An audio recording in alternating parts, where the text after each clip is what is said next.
Okay, good morning, all of you. I usually go for a lot of mission trip, and this was the longest mission trip that we went for in Chhattisgarh in Baloda Bazaar. And of course, we do minister in the gifts of spirit, but I was not very sure about things. But so many miracles and healings happened. For example, there was one child who had only one foot was, straight, and one foot was it was not straight. And as soon as we prayed for the child, he was completely healed. There was a child who was not able to hear for 5 years, and as soon as we prayed for him, he was completely healed. And there were so many miracles like that happening, and I think it was God's way of telling me that, I still heal and you need to believe in me. So I think that's a beautiful way for God's way to tell me to increase my faith in him. Of course, on the last day, it was very exciting because I was preaching in the church, and then suddenly I saw some people with mics and camera, and I just looked at Pastor, and I was like, is this what usually happens on Sunday? And then we realized that they were the Bajrang Dal people who had come. So they were extremely agitated, and they were extremely, angry that we were having a church service. Of course, they broke the church doors as well, which were made of glass. And it was very scary for me because I've read, of course, about persecution in the Bible, and you hear about stories, but when you sort of live it there, it's pretty scary. I was scared.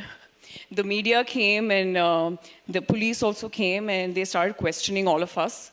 And I told Ravli, I looked at her, and I was like, you know what? We look so different from other people. We don't even know how to speak the local language. And I was just praying to God that nobody comes and asks us questions, because I didn't want to lie where I'm from. So they came right next to me, and they just turned back and they went off, and I was like, oh, thank God. I was like, oh, they didn't ask us any questions. But it's just like how it happens in the movies and how you imagine it to be. It was like that. But it's definitely, I think what I learned from there was, of course, from the villages, you, of course, learn to be extremely humble and appreciate their simple life and their simple faith in God, just childlike faith in God, and also living amidst persecution and still being able to believe in God. And the women believers there are so strong. They're like ready to go fight for Jesus. I mean, of course, there are men, but not so much. But the women are like all ready and charged up for God. And I think that's amazing for me to see.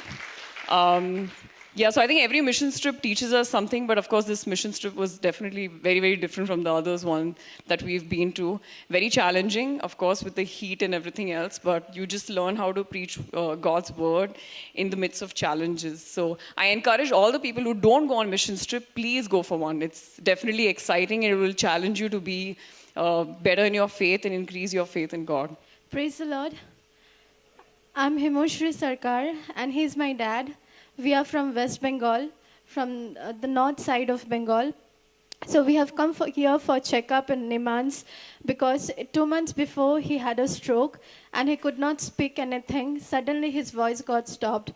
And we all were worried, we all were tensed, and we came here for a checkup. And the doctor said that you just practice hymns and all, it's nothing much. It's just because of the tension. And we were like praying for him every time. And today suddenly when we were praying, and as the prayer stopped, he started speaking. And it's all because of the glory of God. So we thank him.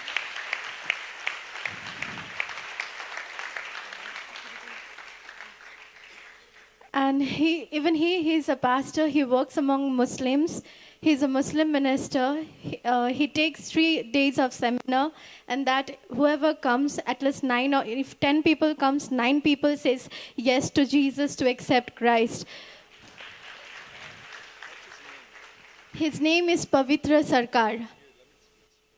All right, let's just pray for him, all right? Let's stretch our hands together. Father, we just thank you for what you've done for him this morning, God. And we just speak complete wholeness. Holy Spirit, touch him completely. Every part of his body, in the name of Jesus, we declare it whole. And God, that he goes back to his place completely whole, restored by the power of the Holy Spirit. Even now, the power of the Holy Spirit flow through his entire body. Thank you for what happened this morning. And God, continue to use him for your glory, God. We thank you, Lord Jesus. Amen.